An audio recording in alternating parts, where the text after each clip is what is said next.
Congrats on passing. Henrik passed the evaluation within one attempt, which is kind of rare. As I always say on the videos, it takes, at least for day traders, it will take 3 to 5 times until you pass. But in your case, you did it very nicely. How did you find coming back from almost losing the account, really? Being more careful and more selective about what you go into, and kind of looking at just broader market conditions as well. Because you don't really want to bet against the market, ups and downs. I'm happy I managed to recover it at the end.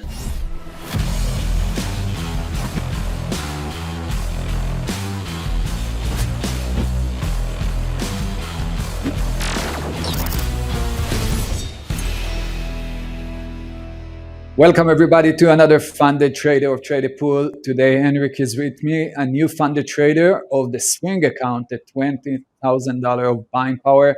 Thanks for coming, Henrik. Thanks for having me.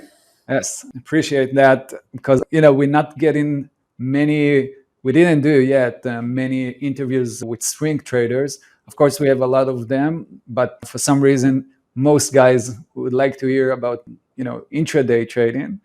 But it's also interesting to just listen to guys that actually holding for a few days, few weeks even, just to get the idea of the differences, right? In day trading and swing. Did you ever try to day trade? Yeah, I've tried it, not on a live account though. I've tried with the demo trading. Yeah, I think swing trading for me, I like how it kind of gives you more time to let the trade play out. And yeah, I think it suits kind of my style of trading. Nice. How long do you usually hold your trades for? It depends. Honestly, as long as I'll watch my positions at the start and at the end of every day. But as long as I like kind of where the trend's going, then I'm happy to hold for a while. But as soon as that reverses, then yeah, I'll exit. But that could be a few days, few weeks, a few months maybe. But yeah, it's kind of short to medium term holdings. And in most cases, it will be your intention will be to swing it, right? You're not looking for intraday. I don't look too much at the intraday moves, but yeah, mainly just look at the 1 day candle. I'll say then I'll make my decision. I don't really like to make decisions kind of intraday because of how volatile it could be. I want to see how it kind of plays out throughout the day and then make a decision at the end of the day. So you're using a daily chart? Yeah, daily chart, yeah. Daily mostly, okay. So like one candle, 1 day, I mean. Oh, okay. Yeah, it's a 6 month chart. So a 6 month period, but a daily candle. Yeah. Okay. And tell us a little bit about your history. How did you get to trading? So it started with basically just me investing in stocks, and then the more kind of research I did about it, and I started figuring out that there's like systems to improve it and not just kind of invest your money blindly.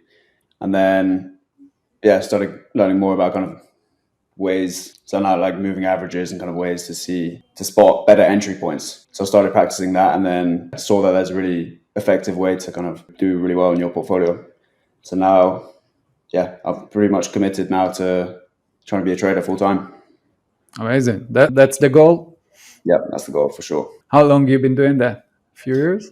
I've been looking at it for maybe about a year now, but then about 6-7 months where I've like I really committed to it, looking at it every day. And that's what I'm trying to build basically. Nice.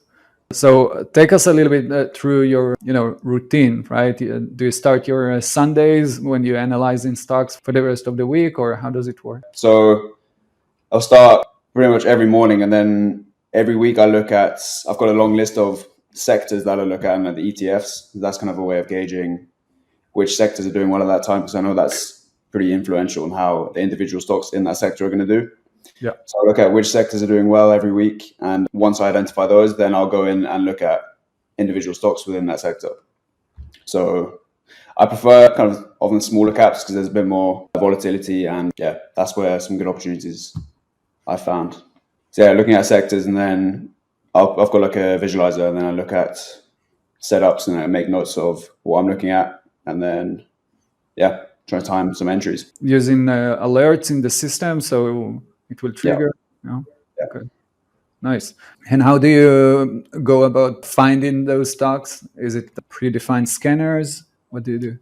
Yeah, I use a few different things like scanners, and then just do a lot of research, and then sometimes even like ChatGPT and a range of different ones, and then just like articles, and it's not just one thing. I get it from a lot of different sources. And do you use fundamentals as well, or you go only for the technicals?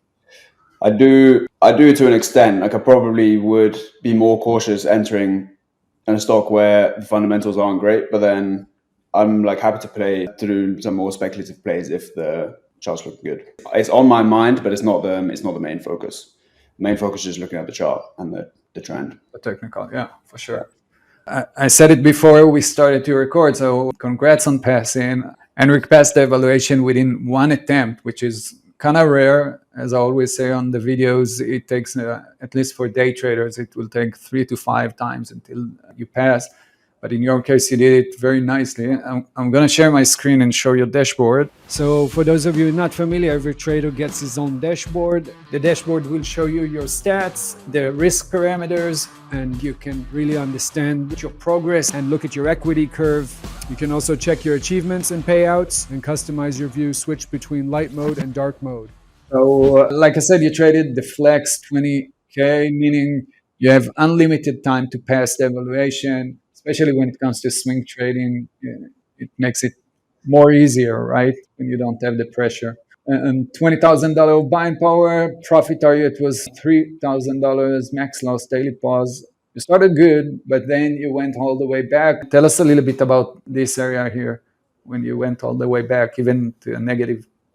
I think that was the kind of point where the market also wasn't doing that great. I probably should have considered more short positions. But yeah, so that was a bit of a drawdown at that point, but yeah, ups and downs. But I'm happy I managed to recover it at the end. How did you do that? How did you find, coming back from almost losing the account, really bouncing up and reaching the target? What was different here than at the beginning? I think I was definitely more selective with my entries. I think maybe in the earlier stages, I was, when you're kind of chasing every setup, like every time you see something that kind of aligns with what you look for, and then you just place an order straight away. But being more careful and more selective about what you go into, and kind of looking at just broader market conditions as well, because you don't really want to bet against the market. Yeah, for sure. And you started June 3rd, and so like 3.5 months or so until you reach that profit target.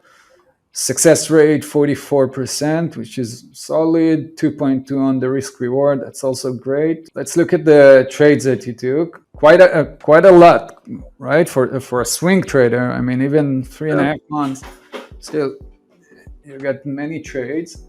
A lot of them are a classic one: Neo, Tesla, PayPal. Mostly long side. Mostly long side, yeah. In recent times where I would probably call it a bull market, then I'm not a huge fan of going short. If that reversed, then yeah, for sure. But I want to kind of stay on the same with the direction of the market. Yeah, especially when it comes to trading stocks that are connected to the market, right? They're correlated. Yeah. All of those companies will be affected when the market will drop. So I'm looking at your quantities. Tell me a little bit about the selection of the number of shares, because there's a lot of changes here. I like to do, so there's a 20,000 account, 20,000 buying power. So I like to do, depending on the kind of the market cap of the stock, do about 5 to 7.5% position size. And if it's a more volatile stock, like a smaller cap, then I'd probably consider a smaller position size. So that's why there might be a bit of variances in number of shares. It just depends on the kind of the volatility of the stock, and then I'll make a decision based on that. Yeah. And it's incredible to see that, even with 3 shares of Tesla, you can easily make $300, right? When a stock is moving. Yeah, exactly. Okay, so Henrik, before we wrap it up, tell me a little bit about the journey with TradethePool, because you've been trading 3.5 months together with us. Yeah. How do you feel about that? Yeah, it's honestly been a really great experience with TradethePool. It's my first proper prop firm experience where I've kind of committed to it and then come through at the other end. I've been just really impressed with the way they've kind of handled everything on your side, and the communication has been really good. Everything's been very easy to kind of get started. You get emails all the time with invitations to training, seminars, and just access to tools that are going to improve your trading. So honestly, that's a great review from me. I'm really happy with it. Appreciate it. Appreciate the kind words. So guys, for those of you who want to check us out, go to tradethepool.com. Again, you need to choose if you want to do day trading or swing. But definitely we see a lot of traders that we do have on the swing side that they find success, like Sabrina, one of our famous swing traders. You can check that online as well. Thanks so much, Henrik. Appreciate the time and the insights. Hopefully we'll do another one when you get to the payout. Yeah, exactly. Looking forward to that. But yeah, thanks for having me as well. It's been a pleasure. Thanks so much.